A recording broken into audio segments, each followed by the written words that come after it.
Society is constantly telling women how they don't need men, and constantly telling men how women can do everything. And we're seeing more and more that women are exhausted and men feel purposeless. So this week, we're talking about femininity, masculinity, and why the two were never meant to compete, rather they were meant to flow together.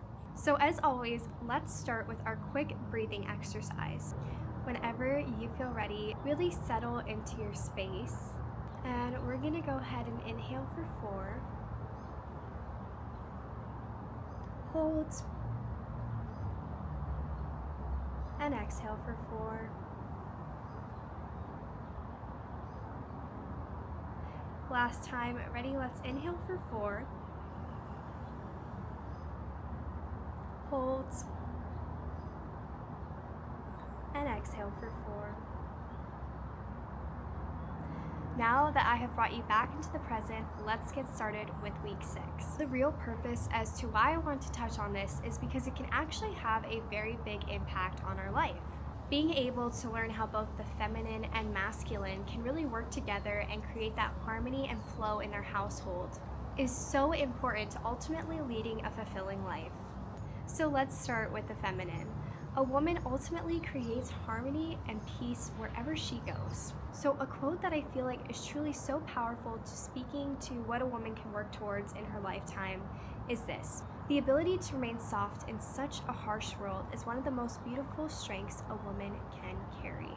And we're gonna sort of get into that right now and see how we can go about doing that. I wanna start by explaining that there are really 2 paths to femininity, and it's important for us to constantly be gauging where we are. Because even though we love to think we are perfect women, there are always times where, we can falter and end up in more of a masculine point in our lives without realizing. Starting off with fragile femininity. This is a very ego-driven and sort of hyper-independent woman. And there are really 2 ways that a woman can step out of her femininity. One of those paths is rooted in ego. So that sort of looks like saying, I don't need anyone, or I can do this all by myself. Why would I need a man's help? Or why would I need this person's help to do this? And it's sort of a hardened independence that at first feels very strong, but over time it leaves a lot of women feeling very empty, because you start to feel emotionally distant and tired, and you're drained of all your creativity, which is so important for women to embrace. Men are traditionally more logical, and women are traditionally more creative. But when you're in this state of really relying on your ego or choosing to do everything yourself without asking for help, you stop enjoying your true feminine gifts because you're living for survival and out of a state of control. So like I said, that's really that hardened independence. It's very much so rooted in leadership or potentially a leadership role. Which is not to say that women can't be in leadership roles, it's just to say that it depends on how they act in those roles. This woman typically ends up being a little emotionally absent, and that can lead to a lot of emotional outbursts, or it can lead to her being completely shut down and never expressing her feelings. And with that typically comes being creatively drained or not having any creative outlets because you simply don't care enough to pursue them. But there is another way and another path that you can choose to take as a woman. And that is leading a life of truth, purpose, and peace. And to be a woman that lives this path means that you show up in relationships with softness rather than with walls up. And it also means that you work towards taking the time to breathe and to listen before reacting, so that your presence feels more calm rather than chaotic. And coming from someone who was in a very fragile femininity state in her life for a long time, it is very possible to work towards being more of a strong feminine woman, and not in the way that society defines it, but in the ways that we're going to be talking about.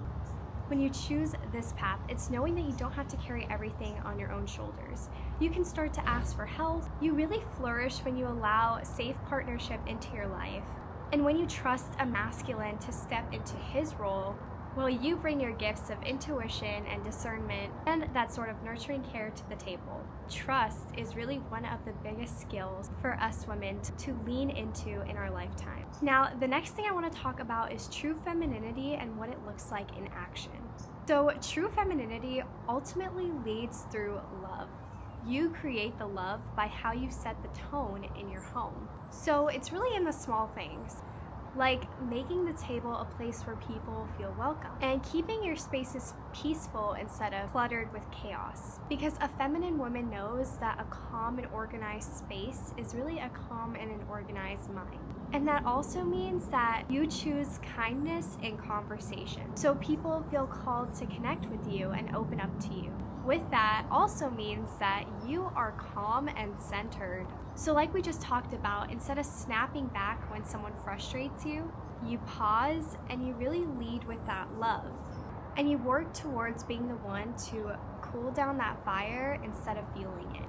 This also leads to the point that nurturing is a woman's true leadership, because it's really the thing that holds everything together. If you do lead this way, you will be the one to notice when someone's off and be the person to step in with that care and comfort. And you'll be the one to create that beauty, not just visually, but also emotionally. So whether that means you bring that beauty out with your creativity that you embody, or when you're emotionally guiding someone through a tough time and they open up to you because they don't feel like they can open up to anyone else. And that is true femininity in action.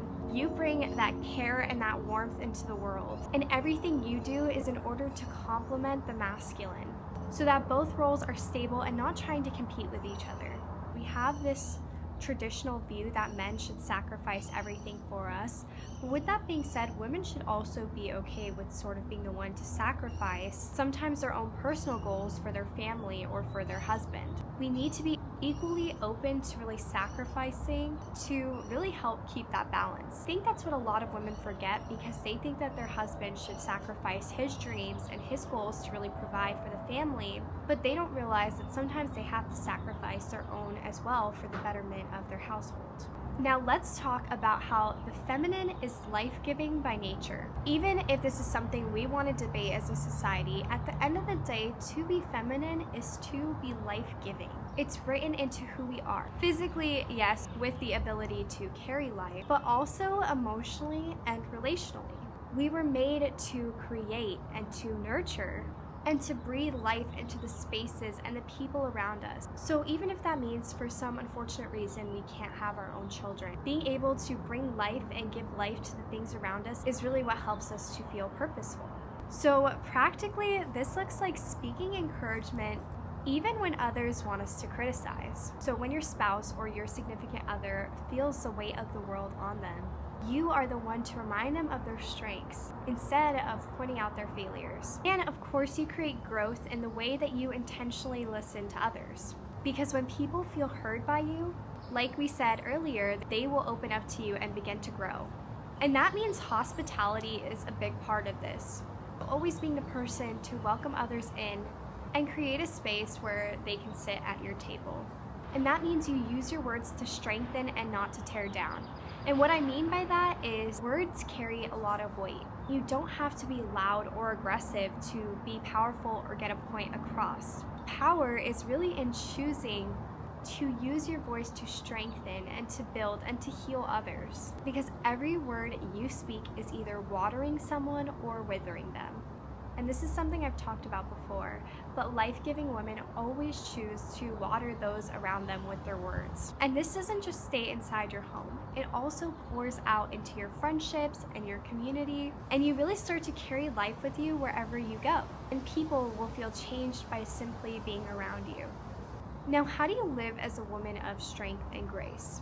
Well, to start, you choose steadiness over chaos. You walk into a room and you instantly bring the calm energy rather than the chaos. Your spirit is really anchored in the values we talked about before. And you are someone that doesn't react to every emotion that arises. You are someone that governs their spirit with wisdom. And that means you know when to speak, but you also know when your silence carries more weight than anything else. And your restraint doesn't become a weakness, rather it becomes discipline. And that discipline is exactly what gives you more authority than anyone who could raise their voice. Strength and grace also means that your power shows up in the ways you choose gentleness. Gentleness does not mean you're fragile. Words are really the thing that sets you apart. And you don't need to force your point. Because when you speak, people will naturally start to listen to you. Because your words are thoughtful and, again, life-giving. And lastly, this woman is not frantic. She's not desperate to prove herself. And she is really the anchor to everyone she knows, because she is trustworthy. And I'm here to tell you today that that woman can so easily be you. You can always choose to come back to these traits and choose to allow yourself to step into these roles and see if it's something that helps your life to flourish and helps make you just a little more content. Even if you're not currently in a relationship, you can still prepare yourself by acting this way now and practicing this in your friendships and your community and through the things you do in your day-to-day. Now, let's talk about masculinity. A woman submits in love, and a man leads with responsibility. Women have inherent value, but men must learn to create it. So let's talk about the call of masculinity. The purpose of masculinity, unlike femininity, is to build up his value over time through sacrifice and discipline, and to really help to establish himself. So what is the call of masculinity? Well, regardless of if men want to, they are called to lead, just as women are called to nurture and create. So men are the ones that really have to bring order when others bring the chaos. And that means that ease will never really fulfill a man. Men love a challenge, and they love taking the harder path. So they need the things that will really test their character, but also provide them with a greater meaning and a purpose. Their comfort is really where conviction dies. And that is why a lot of men start to get more motivated once they have children or a wife to provide for, because they really feel that purpose and that drive behind their everyday work, knowing that they have someone relying on them and they need to provide. So as a man, you may want to spend the entire day doing nothing, but a man must ultimately choose responsibility over self-interest. And this doesn't go for strong masculine men that already work very hard. Of course, you need a break and to enjoy every once in a while, so I'm not saying to constantly be working, but this goes for the individuals that typically don't do much throughout their day or their week. Men need to find that purpose and get after it. The next part is to lead is to sacrifice. So a man's love should be selfless. In nature, it should be protective and patient, and really willing to give more than he takes for himself, and put a woman's well-being before his own, to give to her even when it costs him. And lastly, a very powerful journey for a man can be letting go of his ego, because when a man lets go of his ego, he can truly step into leadership. And that is the quiet power of true masculinity that a lot of people don't realize. It's not dominance to be truly masculine, it's rather to have honor for the woman you love and to lead in a sacrificial way. Now, just as we did with the feminine, I want to talk about weak versus strong masculinity. So the weak masculine chooses comfort rather than purpose. So what he chooses to pursue, he chooses something that's easy and comfortable rather than something that he knows will bring him purpose and really create that drive inside of him. He also is someone that speaks more than he acts. So constantly talking about things before he actually goes to pursue them and does them. And he's someone who lets his emotions lead, whether that be in conversations or in decisions. He's someone that's constantly relying on emotions rather than logic to see where his family needs to go next. And lastly, he's very validation driven. This is really where that ego part we just talked about comes in, but he's someone that needs everything that he does validated, or he needs all of his achievements to be recognized rather than doing it for a sincere purpose. Now, someone in the strong masculine is someone that builds quietly. They create something and then they speak about it once they have it ready to go and sort of built. And when they do speak about it, they don't speak about it in a way of needing validation, rather to just share or to educate or to help it grow. Additionally, they really carry weight without complaint. They're simply happy to provide for their family, and they don't constantly complain about needing to provide. And they protect physically and emotionally, whether that means their significant other or their children. They're constantly working to make sure that everyone feels safe and protected. And that also means sometimes putting his children or wife's safety before his own. And lastly, he's someone who has mastered his emotions. While he might be someone that expresses his emotions to his wife or to close friends, typically keeps his emotions more private and learns to really work through them and guide himself through whatever he may be feeling. Now, what is really the work of a man? Well, for starters, the work of a man is to refuse weakness that is disguised as comfort. The world will constantly offer men escapes through forms of addiction, distraction, and laziness. But every time that he chooses that ease over endurance, something in him will start to feel lost and purposeless, and he will start to think to himself that he can't do anything that he sets his mind to. So for men, being able to ignore those worldly pleasures, that is really where a man starts to create his value and guide himself to his purpose. Additionally, a man leads not by control but by example. When he starts to stand taller both spiritually and emotionally, his family will start to follow, and others around him that look up to him will follow, because they are sort of the ones leading everyone. And the last thing I want to touch on with the masculine is what leadership looks like in action. So when it comes to leadership in action, it really starts with control of a man's self. A man can't guide anyone else if he can't be the one to master his own emotions or habits or even decisions. Discipline is really what builds respect, and people will start to follow the masculine when he becomes more consistent. Men who are disciplined can become leaders, and weak men typically don't have discipline, therefore they typically don't end up being leaders. Honor should be another thing that leads every choice they make. Pride is a thing that seeks attention, but an honorful man seeks what's right. With that being said, real leaders don't chase recognition. They take responsibility, and they keep their word quietly even when no one is watching. And typically, most masculine men will end up praying about something or turning to someone that they trust, like the feminine in their life, to really help guide them with those decisions. Another way that they show leadership in action is masculine men will make decisions while others hesitate. So they might gain other perspectives, but once they decide on something, they stay set on it. And they make it final, because hesitation breeds confusion. And a masculine man knows that not every choice will be perfect. But that is when a strong masculine man isn't prideful, and they admit that they want to steer course. They really understand when to change and when to cut their losses. And lastly, leadership is lived out daily, in your body and your habits, to your thoughts and how quickly you make decisions, and even in your desires and how well you can control them. A masculine man has to learn which desires are meant for him to follow and which ones are meant for him to not.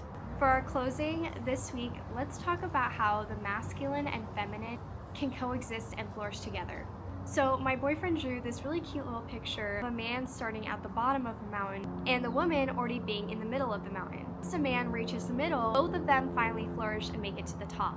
This is really that yin and yang. The more we were thinking about this, the more we started to think about how women are really born with inherent value. And they can really lose their natural value once they lose their softness or their femininity. So the goal is really for them to stay at that middle point on the mountain.